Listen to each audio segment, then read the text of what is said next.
NBA is suspending. They're coming to get you, Barbara. It was the worst first quarter ever on the Dow. A tiger tested positive for the virus at the Bronx Zoo.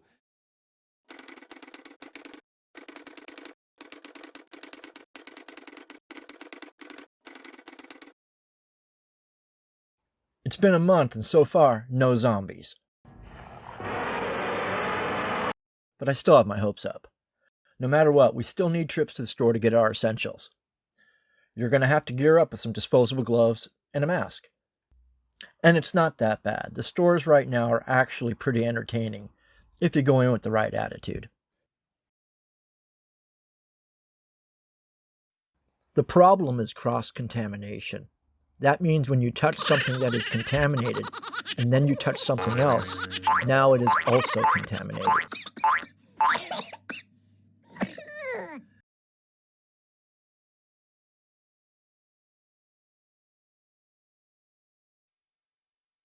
Make sure your hands are clean and there are no rings or other jewelry that can damage the gloves.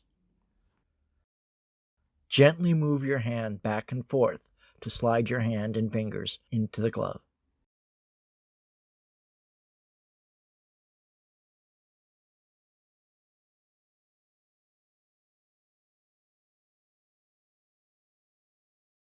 Make sure the gloves are covering your hand completely and there are no tears.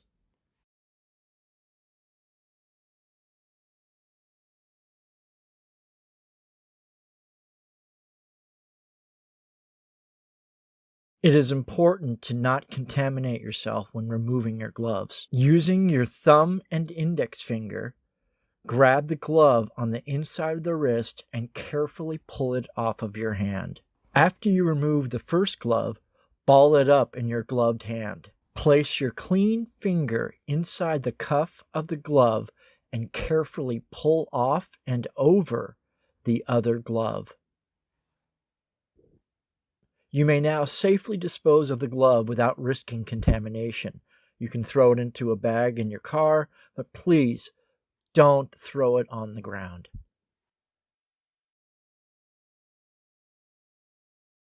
You should use gloves when you pump gas, while shopping in stores, using public doorknobs, ATMs, and definitely on elevators like this example shows us.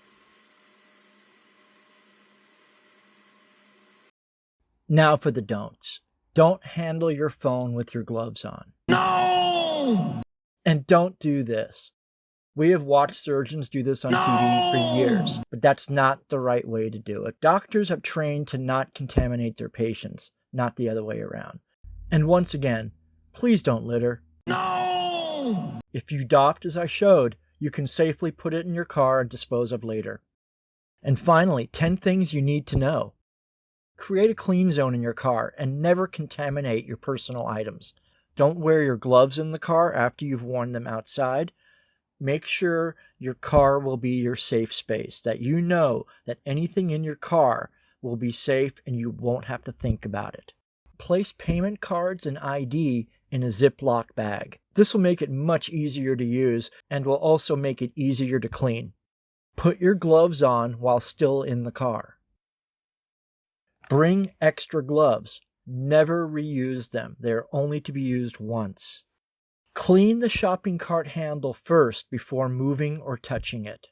Do not touch your phone while actually shopping. Yes, I've said this before.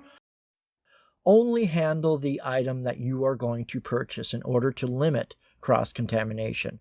Don't touch any other bottles or whatever. Don't squeeze a bunch of tomatoes. Just take one item. That's it. Don't handle your wallet, your keys, or other personal items. The less you have to worry about or think about, the less you have to clean, the better off it will be. Unless you bag yourself, shopping bag handles are a potential source of contamination. The sales clerk will probably be wearing gloves, and when he hands you the bag, that bag will have all the germs of everybody he's come into contact with since you put those gloves on. Take your gloves off before re-entering your vehicle and place the used gloves in a trash container. Please don't throw them on the ground. The practice of quarantine, derived from the Italian words quaranta, Giorne, which means 40 days, began during the 14th century to protect coastal cities from plague epidemics. Ships arriving in Venice from infected ports were required to sit at anchor for 40 days before landing. Thanks for watching, and see you next time. Oh yeah, please subscribe. I really need it. Bye-bye.